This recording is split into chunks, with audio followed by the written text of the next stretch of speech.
जो कि एक जबरदस्त बॉलीवुड एक्टर है, लेकिन मैं आपको बताना चाहता हूँ क्रिश्चियन है, प्रभु में विश्वास करने वाले हैं। और अगर आप इस वीडियो में उनकी भीड़ को देख लें कि जब उन्होंने इस पार्टी को लॉन्च किया 27 अक्टूबर के दिन, तो कितनी भीड़ थी वहां पर, तो आपके होश उड़ जाएंगे। शायद आपने आज तक इतनी भीड़ किसी कन्वेंशन में भी ना देखी हो। क्रिश्चियन कन्वेंशंस जो होती हैं उनके अंदर भी इतनी बड़ी भीड़ ना देखी हो आपने, चाहे प्रॉफिट बजिंदर सिंह की कन्वेंशन हो, चाहे अंकुर नोला जी की हो, किसी की भी हो, आपने उनकी कन्वेंशंस के अंदर भी इतनी भीड़ तो नहीं देखी होगी।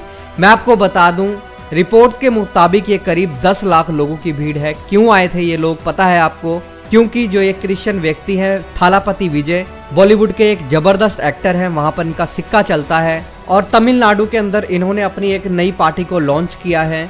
उसके लॉन्च पर ये आए थे वहां पर, मतलब इन्होंने बॉलीवुड से संन्यास ले लिया है और अब ये पॉलिटिक्स के अंदर उतर चुके हैं। और इन्होंने बीजेपी को लेकर के जो बातें बोली हैं, आप जानते हैं क्रिश्चियन लोगों को ये बीजेपी वाले कैसे टारगेट करते हैं। इनके नेता जो कि खुद अपने बच्चों को बाहर क्रिश्चियन स्कूल्स के अंदर, क्रिश्चियन कंट्रीज के अंदर पढ़ाते हैं और यहाँ के हिंदुओं को उल्टी सीधी बातें क्रिश्चियन लोगों को लेकर के सिखाते हैं, उनको भड़काते हैं। उन सब बातों के ऊपर इन्होंने क्या चुनौती दी है मैं आपको सुनाना चाहता हूँ। पहले दोस्तों आप ये वाला वीडियो देखिए, उसके बाद फिर हम आगे विस्तार से बात करेंगे। फिल्मों के पैरेलल विजय ने ऐसा धमाका किया कि विरोधियों के होश उड़ गए। जहां तक कैमरे का लेंस पहुंचा, उससे भी कहीं आगे भीड़ ही भीड़। थलापति विजय अब तक तमिल फिल्मों के बड़े एक्टर थे, अब ऑल इंडिया के हाईएस्ट पेड एक्टर हो गए हैं। राजनीति में आते ही विजय ने क्लियर कर दिया कि दुश्मन नंबर 1 कौन है। विजय ने ऐलान जंग करते हुए हुंकार भर दी कि डीएमके से तो पॉलिटिकल लड़ाई है, लेकिन बीजेपी से लड़ाई आइडियोलॉजिकल है।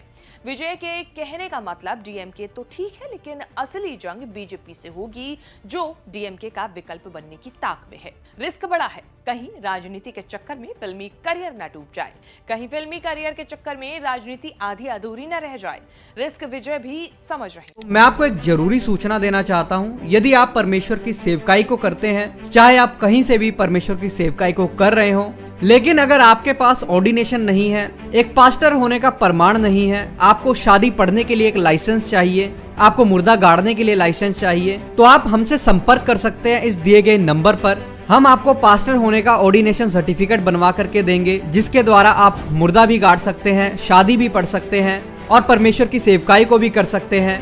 आपके पास ये एक प्रूफ होगा कि आप परमेश्वर के दास हैं, आपके पास एक प्रॉपर ऑर्डिनेशन सर्टिफिकेट है। मैं आपको बता दूं, अगर आप बाहर भी जाएंगे तो ये ऑर्डिनेशन सर्टिफिकेट आपके बहुत काम आएगा। आप इसको एम्बेसी में भी दे सकते हैं। आप कभी भी देश से बाहर जा रहे हो परमेश्वर की सेवकाई को करने के लिए, तो आप इस सर्टिफिकेट को दिखा करके एम्बेसी में सबूत दे सकते हैं कि आप एक परमेश्वर के दास हैं, एक पास्टर हैं। तो अगर आप ये ऑर्डिनेशन सर्टिफिकेट